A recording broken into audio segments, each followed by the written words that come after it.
जो है पूजा करके साथ जिस तरह से ये संदेश दिया है सभी के हृदय को छू गया है।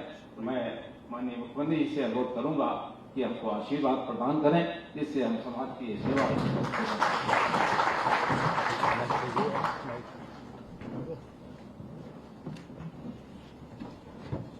भारत माता की जय। भारत माता की जय। परिवहन निगम के बेड़े में सम्मिलित नवी टेम्पो ट्रेवलर के फ्लैग ऑफ कार्यक्रम के अवसर पर मंच पर आसीन उत्तराखंड सरकार के हमारे सैनिक कल्याण, ग्राम्य विकास, कृषि मंत्री आदरणीय गणेश जोशी जी, हमारे बहुत वरिष्ठ नेता, राज्यसभा के सांसद, राष्ट्रीय कोषाध्यक्ष भारतीय जनता पार्टी आदरणीय नरेश बंसल जी, अध्यक्ष उत्तराखंड परिवहन निगम और प्रमुख सचिव श्री एल फन्नई साहब, प्रबंध निदेशक उत्तराखंड परिवहन निगम रीना जोशी जी और हमारे सभी परिवहन विभाग के सभी अधिकारीगण, सभी उपस्थित कार्मिक, सभी आए हुए हमारे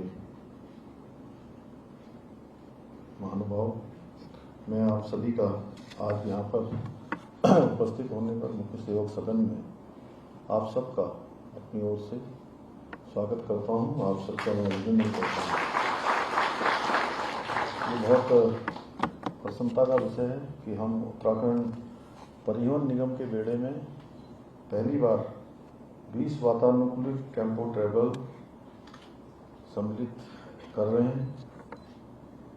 भाई बहनों, ये वातानुकूलित टेम्पो ट्रेवलर राज्य के परिवहन तंत्र को सशक्त बनाने की दिशा में बहुत महत्वपूर्ण कदम साबित होंगे। इससे न केवल यात्रियों को सुविधाजनक किफ़ायती यात्रा का अनुभव प्राप्त हो सकेगा, बल्कि इनसे हमारे यहाँ पर आर्थिक और पर्यटन गतिविधियों में भी नई ऊर्जा का संचार होगा।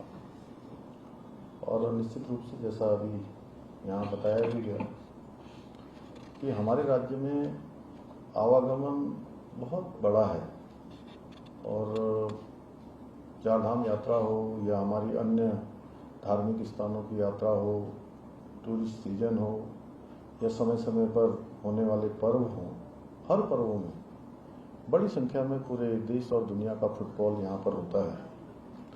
और हमारे राज्य की जो भौगोलिक और आर्थिक परिस्थितियाँ हैं वह भी देश के अन्य राज्यों से अलग हैं।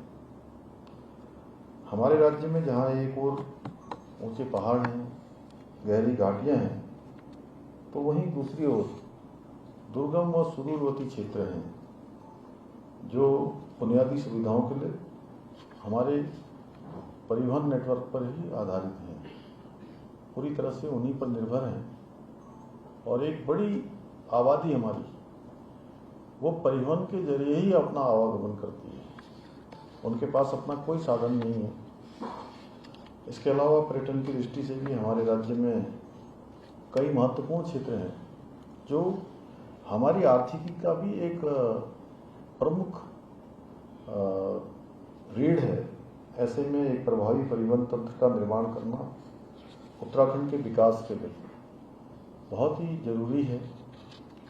और इसी को ध्यान में रखते हुए हमारी सरकार का एक संकल्प है कि राज्य के प्रत्येक क्षेत्र में बेहतर सड़क नेटवर्क हो, विश्वसनीय परिवहन सेवाएं भी यहाँ पर उपलब्ध हों। ये जो वातानुकूलित टेम्पो ट्रेवलर हमारे इसी संकल्प को पूरा करने में सहायक सिद्ध होंगे। मुझे ये बताया गया कि ये टेम्पो ट्रेवलर मोनोकॉक श्रेणी के हैं, जिसमें यात्री वाइब्रेशन मुक्त व आरामदायक यात्रा का लाभ उठा सकेंगे।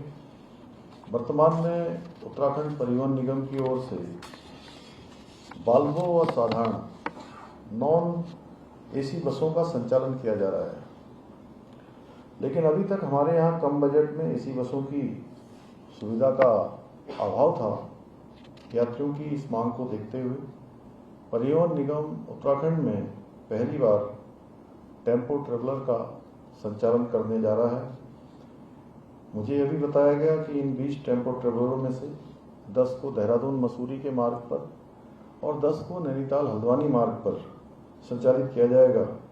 इससे दोनों ही स्थानों पर जहाँ पर बहुत जाम की समस्या होती है, पार्किंग की समस्या होती है, उस समस्या का कुछ समाधान होने की दिशा में आगे बढ़ेगा।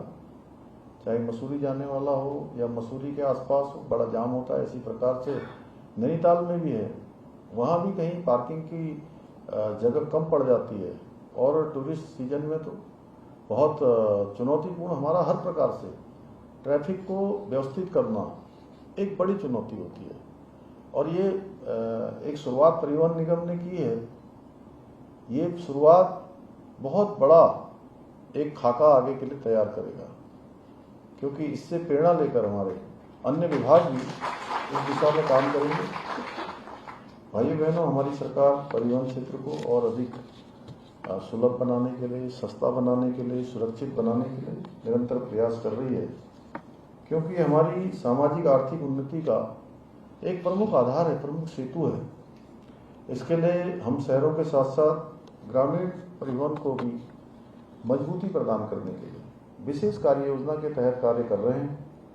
इसके अलावा परिवहन क्षेत्र में तकनीक को बढ़ावा देना भी हमारी प्राथमिकता है। जिस प्रकार से आज ज्ञान विज्ञान बढ़ रहा है, साइंस एंड टेक्नोलॉजी का लगातार उपयोग करके नए नए काम आसान किए जा रहे हैं, लोगों को सुविधाएं पहुंचाई जा रही हैं। आज digital ticketing, online booking, tracking system जैसी सेवाओं द्वारा परिवहन विभाग जनता को सुलभ यात्रा उपलब्ध करा रहा है। भाइयों बहनों, हमारी सरकार उत्तराखंड परिवहन निगम को मजबूती प्रदान करने के लिए निरंतर कार्य कर रही है। यही कारण है कि जहां कुछ वर्ष पूर्व तक हमारा परिवहन निगम का 500 करोड़ से भी अधिक का घाटा था, वही आज लगातार 3 वर्षों में मुनाफे में है और 2024 में तो एक रिकॉर्ड 56 करोड़ से अधिक का लाभ हुआ था। इसके लिए मैं परिवहन विभाग के सभी अधिकारीगणों को, सभी कर्मचारियों को बधाई देता हूं। वास्तव में आप सभी इसके लिए प्रशंसा के पात्र हैं और मैंने एक हमारी जो बड़ी बैठक थी, उस बैठक में भी जब हमारे श्री अरविंद सिंह हांकी उस समय सचिव होते थे, उस बैठक में मैंने शासन के और सभी अधिकारियों को परिवहन विभाग की इस उपलब्धि के लिए सभी का ध्यान उसमें मैंने आकृष्ट किया था। मुझे विश्वास है कि आप इसी प्रकार निरंतर प्रयास करते हुए निगम को मुनाफे में बनाए रखने में सफल होंगे। हमारी सरकार द्वारा 13 से अधिक नए बस स्टैंडों का, कार्यशालाओं का निर्माण कार्य कराया गया है। 14 स्थानों पर बस स्टैंडों और कार्यशालाओं का निर्माण कार्य प्रगति पर है, जिनमें से 4 स्थानों पर ISBT भी बन रहे हैं। इतना ही नहीं, हम जल्द ही अपने बस बेड़े में इलेक्ट्रिक बसों का भी समावेश करने वाले हैं। इसके लिए बसों की खरीद की प्रक्रिया गतिमान है। भाइयों बहनों, हमारी सरकार अपने कर्मचारी साथियों और चालक परिचालकों की जो समस्याएं हैं उससे भी भली भांति हम परिचित हैं। इसके लिए चाहे DA में बढ़ोतरी करनी हो, 7वीं वेतन आयोग की सिफारिशों को लागू करना हो या निगम में भर्तियों के माध्यम से मैन पावर की समस्या का समाधान करना हो, हम पूरी प्रतिबद्धता के साथ उनके कल्याण के लिए कार्य कर रहे हैं। मैं आज के इस अवसर पर आप सभी को ये विश्वास दिलाता हूँ कि हमारी सरकार आपकी प्रत्येक समस्या के समाधान के लिए संकल्पबद्ध है। भविष्य में हमारा लक्ष्य है कि राज्य में एक मजबूत, पर्यावरण की दृष्टि से अनुकूल और विश्वस्तरीय परिवहन नेटवर्क खड़ा किया जाए, जिसमें हवाई, रेल और सड़क तीनों सभी साधनों का एकीकृत रूप से, इंटीग्रेटेड रूप से उसका विकास हो सके। मैं आप सभी से आग्रह करता हूं कि हमारे इस अभियान में सहभागी बने, नियमों का पालन करें, सुरक्षित यात्रा करें और परिवहन संसाधनों का उपयोग करें। इसी के साथ आज भी इस वातानुकूलित टेम्पो ट्रेवलरों को राज्य को समर्पित करते हुए सभी नागरिकों से भी मैं अनुरोध करता हूं कि वो इस सेवा का प्रयोग अवश्य करें और इसे स्वच्छ, सुरक्षित व व्यवस्थित बनाने में अपना योगदान दें। इन्हीं शब्दों के साथ आप सबका एक बार फिर से धन्यवाद करते हुए, शुभकामनाएं देते हुए अपनी बात को समाप्त करते हैं। थैंक यू सर, आपके अपेक्षा अनुसार हम लोग खरा उतरने का प्रयास करेंगे।